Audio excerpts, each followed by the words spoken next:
Assalamualaikum warahmatullahi wabarakatuh. Selamat pagi anak-anakku siswa-siswi kelas 7 di seluruh Nusantara. Bagaimana kabar kalian dan keluarga di rumah? Semoga kita semua sehat dan selalu dalam perlindungan Allah Subhanahu wa taala.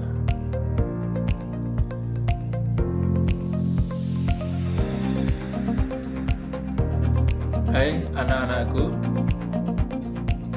bertemu lagi dengan Bapak dalam pembelajaran daring bahasa Indonesia.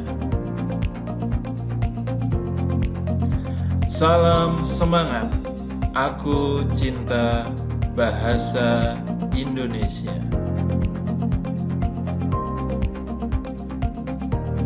Sebelum memulai pelajaran, mari kita berdoa terlebih dahulu. Semoga pembelajaran hari ini bisa bermanfaat, berkah, berjalan dengan lancar, aman, berkah dan barokah ya. Berdoa dipersilakan.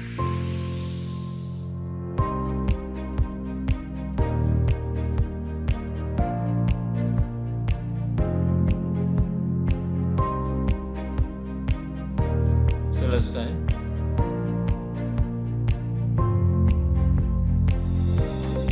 Baik, materi daring bahasa Indonesia untuk pertemuan yang pertama ini di kelas 7 yaitu kita membahas mengenai teks deskripsi materi bahasa Indonesia untuk kelas 7 SMP kurikulum 2013.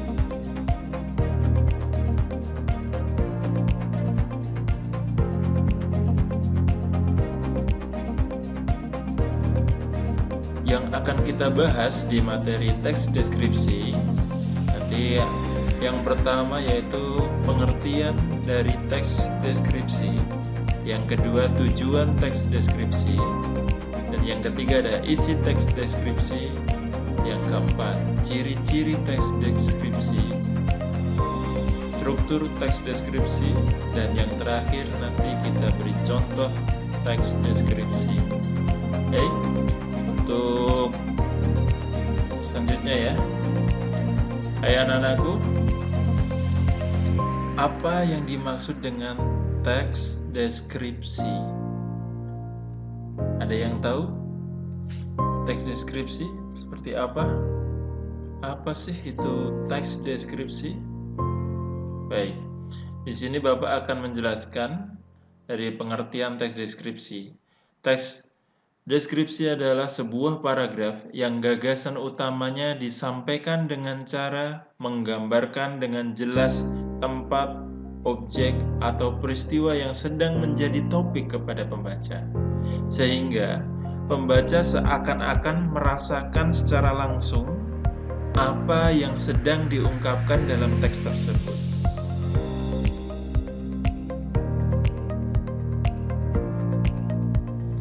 Tujuan dari teks deskripsi untuk menggambarkan objek dengan cara memerinci objek secara konkret atau nyata, rinci dan subjektif, atau melukiskan kondisi objek dari sudut pandang pembuat sehingga yang membaca seakan-akan dapat mendengar, melihat, serta mengalami apa yang dideskripsikan oleh penulis.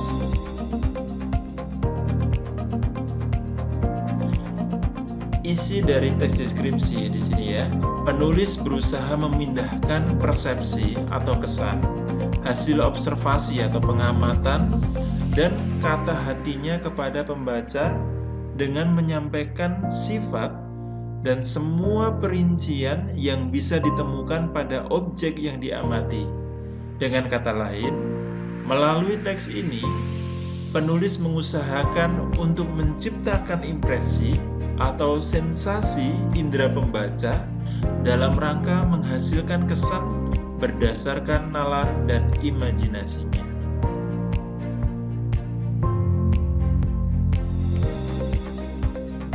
Ciri-ciri teks deskripsi. Adapun ciri-ciri teks deskripsi adalah sebagai berikut.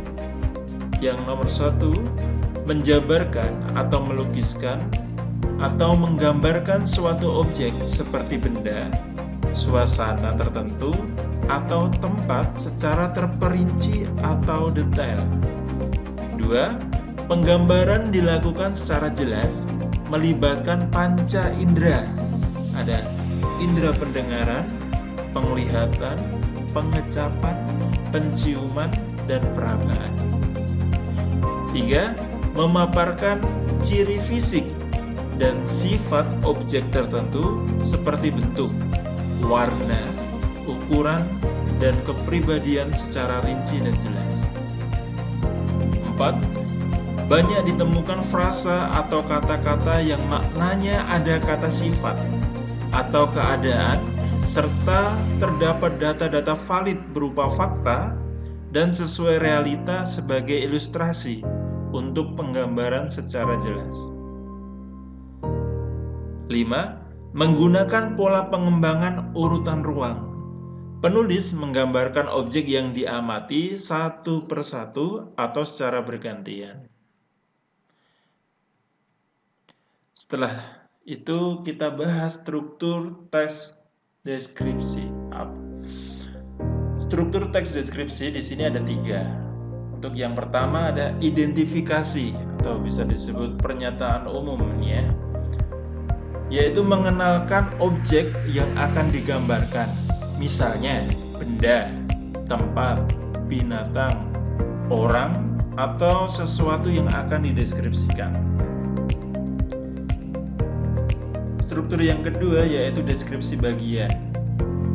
Deskripsi bagian di sini penggambaran aspek-aspek dari objek yang diidentifikasi, misalnya tentang ciri fisik, warna atau ukuran, sifat-sifat, asal, kesukaan, dan lain-lain.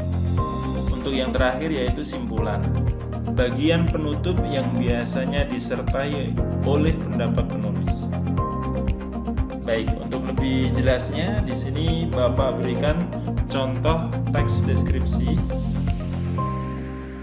Di pertemuan kali ini Bapak memberikan contoh yaitu mengenai istana negara. Ada yang sudah pernah ke istana negara atau dapat panggilan langsung dari Bapak Presiden ini ya, sebagai pelajar berprestasi? Nah, amin, semoga besok kalian menjadi orang-orang yang sukses dan berprestasi di masa depan. Amin. Berikut contohnya ya, Bapak. Baik, di sini Bapak akan menjelaskan mengenai Istana Bogor. Deskripsinya, Istana Bogor patut diakui memiliki arsitektur bangunan bersejarah yang menawan di Indonesia. Istana yang dibangun pada bulan Agustus 1744 dan berbentuk tingkat 3 ini dulunya bernama Buitenzug atau Sansouci, yang berarti tanpa kekhawatiran. Awalnya, Istana Bogor merupakan bangunan 3 tingkat yang diperuntukkan sebagai rumah peristirahatan. Gubernur Jenderal Gustav Willem Baron van Imhoff sendiri yang membuat sketsa dan membangunnya dari tahun 1745 sampai dengan 1750. Mencontoh arsitektur Buckingham Palace, kediaman Dag Marlborough dekat kota Oxford di Inggris. Tempat peristirahatan ini rusak berat akibat gempa bumi susulan dari meletusnya Gunung Salak pada 10 Oktober 1834. Pada tahun 1850, Istana Bogor dibangun kembali, tetapi tidak bertingkat lagi karena disesuaikan dengan situasi daerah yang sering gempa.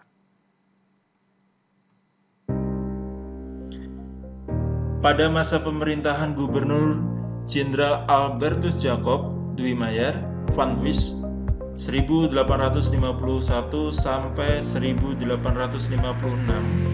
bangunan lama sisa gempa dirubuhkan dan dibangun dengan konsep arsitektur Eropa abad ke-19.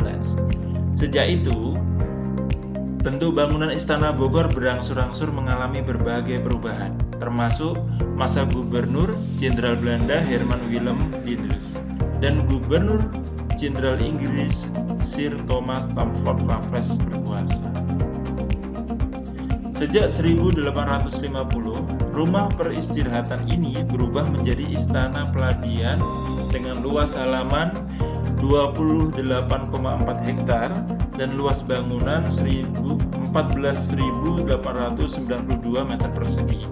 Baru sejak 1950, bangunan ini diresmikan sebagai Istana Kepresidenan Indonesia.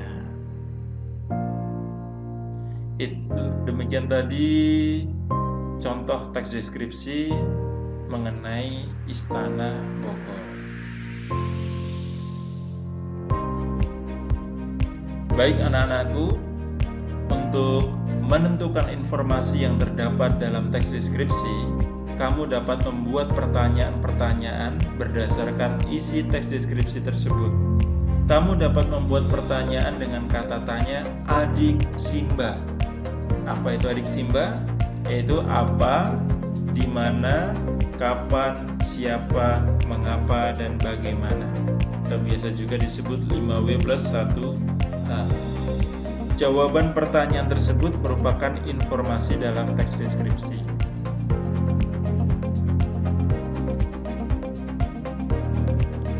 Baik, untuk biar lebih paham lagi, untuk tugasnya catatlah ringkasan materi yang Bapak sampaikan di buku catatan kalian di rumah. Yang kedua, jawablah pertanyaan-pertanyaan yang disusun berdasarkan isi teks deskripsi Istana Bogor berikut. Ada 10 pertanyaan. Yang pertama, apa yang dideskripsikan dalam teks tersebut? Di mana letak gedung yang dideskripsikan tersebut? Kapan gedung tersebut dibangun? Apa nama gedung tersebut pada awal dibangun? Apakah arti dari nama gedung tersebut? Bagaimana bentuk awal gedung tersebut dibangun? Siapa yang membuat sketsa gedung pada awal dibangun? Mengapa pada 1834 bangunan tersebut rusak? Kapan sebutan rumah peristirahatan berubah menjadi istana peladian? Yang terakhir, berapa luas halaman dan luas bangunan istana tersebut? Baik, jadi tugas kalian pertama mencatat, kemudian yang kedua dari pertanyaan yang Bapak sampaikan tadi, itu tugasnya diketik dan nanti dikirim di Google Classroom bisa, atau di WhatsApp yang berupa dokumen, bisa diketik dalam Microsoft Word gitu ya, dan nanti bisa tanya ke wali kelas, bisa langsung dikirim japri ke WhatsApp-nya Pak Istofa gitu ya. Yang kedua, jangan lupa ya, tulislah identitas kalian, nama lengkap, kelas, nomor presensi kalau sudah diberikan oleh wali kelas kalian gitu ya.